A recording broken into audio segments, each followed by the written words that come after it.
We're talking about that protective eye gear. Allie, you have yours here. NASA approved, right? Yeah, they're NASA approved. You want to make sure if you have your eclipse glasses, I know that you can get them from some local libraries, that they have the seal in here that says either the right number, and to make sure that it is safe to wear, because you don't want to burn your retinas over just a simple eclipse. But it is pretty cool to see. I'll say when you put them on, I mean, you can maybe see a couple lights in the room. That's about it. They're very dark, Mallory. Here, I'll let you look at them and hold them and play around with them. Okay. I will say the weather looks pretty good, at least for the eclipse. I mean, you can see right now on radar, we're tracking a whole lot of nothing out there. You see the green? I'm sure you're wondering, Allie, you said nothing? Well, that's bugs. It's spring.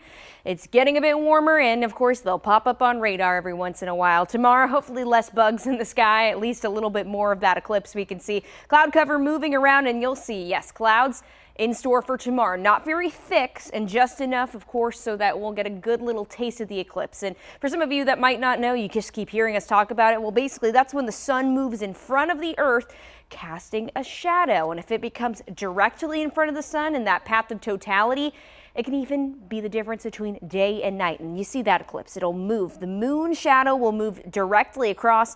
I want to highlight this time for you. You can see where it's right over Indiana and even into Ohio.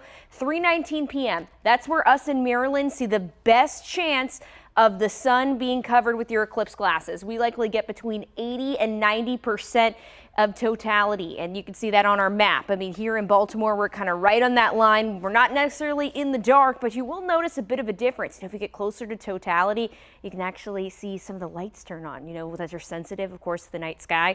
Well, here's more of what the looks we'll see. So maybe if you're at work and you can't go out and see the eclipse, well, here's kind of what the similar scenes will look like in your eclipse glasses. Well, we'll see a little bit of a sliver. I know all these probably to you off the naked eye look the same, but there is a slight difference between all of them. So keep that in mind.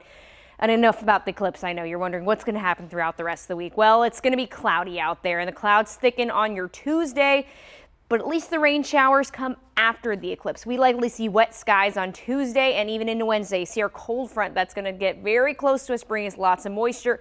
Even the potential for some thunderstorms into Thursday. It's Friday where eventually our front swings well on through. Temperatures still stay mild, but at least we're getting a little bit of a break from, of course, all of that rain. And temperatures also are going to increase. Tomorrow, actually not too bad. We're hanging back into the 60s. But of course, we're likely to see warmer air even into next week and the weekend. 70s will likely return. We know the redder the color, the warmer the air, well above average into the next couple days. Average right now, 62 degrees. We likely see temperatures look even better than that. You can see it on the 7-day forecast. Get ready tomorrow for that eclipse. We likely see temperatures near 68 in Maryland, so maybe bring out your glasses, a couple friends, and have a little nice eclipse party. We likely see Tuesday more clouds build in, 76 degrees, looking great, feeling awesome.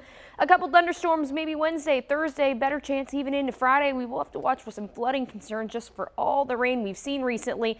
It's the weekend. We're finally drying back on out again. 70s returned, maybe a bit more pollen, but at least we're looking better. All right, Allie, thank you.